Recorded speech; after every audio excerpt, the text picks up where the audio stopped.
I've visited more than 600 wineries in 100 different regions around the world, but one of the absolute most memorable visits that I've had to date was the very special visit to Scarecrow during one of my recent trips to Napa Valley. Scarecrow does not have its own winery, so there was no tour of the winemaking facilities, and we didn't really even discuss any details regarding winemaking.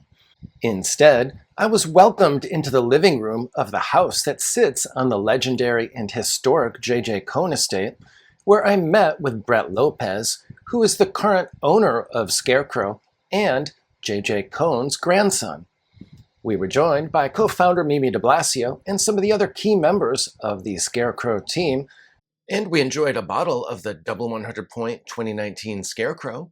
Well, I heard Mr. Lopez recount the amazing story and history of Scarecrow. The story begins more than 80 years ago, in 1945, when Inglenook's John Daniel Jr. convinced his neighbor, J.J. Cohn, to plant 80 acres of Cabernet Sauvignon on his neighboring estate.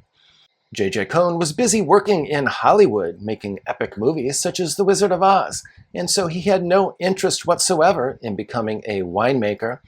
Nevertheless, he ultimately agreed to plant a vineyard, largely because Inglenook promised to purchase the fruit from the vineyard. John Daniel Jr. wanted a vineyard planted on that neighboring estate because he thought it had the potential to produce world-class fruit, much like that which was grown on the Inglenook estate. This is so because the land on which the Cohn estate is situated is now part of the famous Rutherford AVA, but more specifically, it's situated on the Rutherford Bench. Here you'll find well-drained gravelly soils, ideal sun exposure, and gentle slopes that are ideal for the production of world-class Cabernet Sauvignon. Many of the original vines planted way back in 1945, which were planted on St. George rootstock, still exist to this day and are among some of the oldest vines in all of Napa Valley. Mr. Lopez affectionately refers to these vines as the Old Men. When you're walking the vineyard and you're standing next to the Old Men, it's an absolutely humbling experience. In fact, I'm not a small person, I'm 6'2", but I've felt very, very small standing next to these old men, which feel much more like trees than they do grapevines.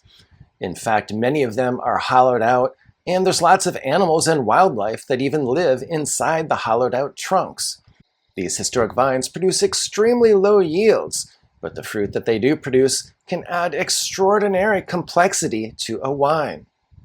Interestingly, back in the 1980s, the vineyard managers at the time recommended that Mr. Cohn rip out the old men and replace them with new vines that were grown on the AXR1 rootstock that was all the rage in Napa Valley at the time. Fortunately, Mr. Cohn rejected this advice and just decided to continue to let the old men produce their low quantities of fruit. This was a fortuitous decision, as this AXR1 rootstock was ultimately found to be susceptible to phylloxera. So all the other vineyards in Napa Valley that were replanted ultimately had to be replanted again. This is why you won't find many vineyards in Napa Valley that were planted before the 1980s or 1990s. For decades, this high-quality fruit from the J.J. Cohn estate quietly enriched some of the very best wines in Napa Valley, including not only Inglenook, but also wines like Joseph Phelps Insignia, Opus One, and several others.